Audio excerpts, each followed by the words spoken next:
dragging table. Ain't That's nobody for got like 2-year-olds. Watching that for time, it's like for 4-year-olds. Okay, well, that's a significant difference, 2-year-olds versus 4-year-olds. Okay, if I tell you all to sum up the first one, and it's going on forever, Forever. infinitely, can you tell me a sum if I take that first one and keep going? Yes. Well, 4 plus 12 is 16, plus 36, we got 52, we got 160, then we're going to have 200 something on that. Are you going to get a sum you can find if it keeps going on infinitely? No. What's going to happen? It's gonna keep adding up. It's going to get bigger and bigger and bigger, isn't it? So, technically, this one's going to go to a sum, it's going to go to infinity. It's going to get huge. Okay. When it goes to infinity, this goes off gigantic, YOLO. we say it diverges. It diverges. You all are talking an awful lot of something you've never seen before. Okay?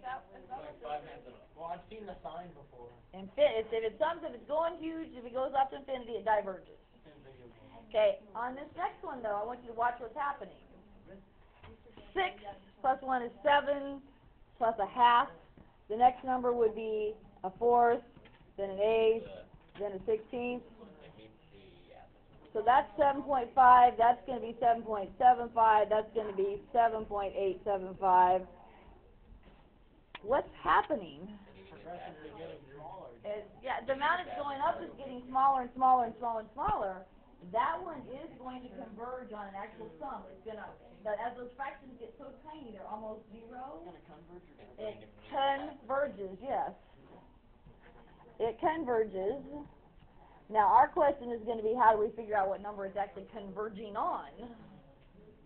Now, I want you all to tell me, though, why, what's the difference? Why does the top one not? It diverges and this one converges. Some is supposed to converge or some diverge? Well, it depends on what I'm trying to get you to notice. What was the difference in those two sequences? They have fractions, so that one has fractions. So the what is what? These are geometrics. What? One's divided and one's Some's in there. So the ratio is the ratio is a number, a whole number bigger than what number? It's bigger than 1. The ratio is bigger than 1, so it's going to make the numbers all the numbers are getting bigger and bigger. Here the ratio is what? It's a fraction. The ratio is a fraction, so therefore it's getting smaller and smaller and smaller, so it will converge. So it diverges if your ratio is greater than 1, and I put an absolute value because it doesn't matter whether it's positive or negative. And it converges if it's a fraction value between 0 and 1. So if your ratio is a fraction below 1, it's going to converge, yes.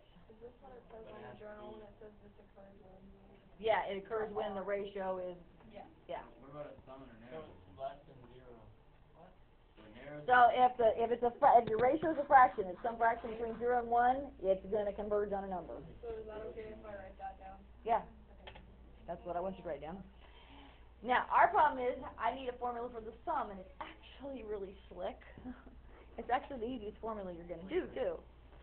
I'm going to take the formula we already know here for geometrics, the one with the exponent in it, the r to the n one. Okay, I'm going to alter this formula. If the ratio is a fraction, n, the number of terms I'm going to have is infinity. So if I take a fraction to infinity, if I take a half to infinity, I'm going to get something like 0.000000000. That fraction is going to get so tiny it's going to almost be 0. So that part we say is going to go to 0. What happens when I multiply it by eighth of 1? That's going to be 0. So if this whole thing becomes 0, what's left in your formula?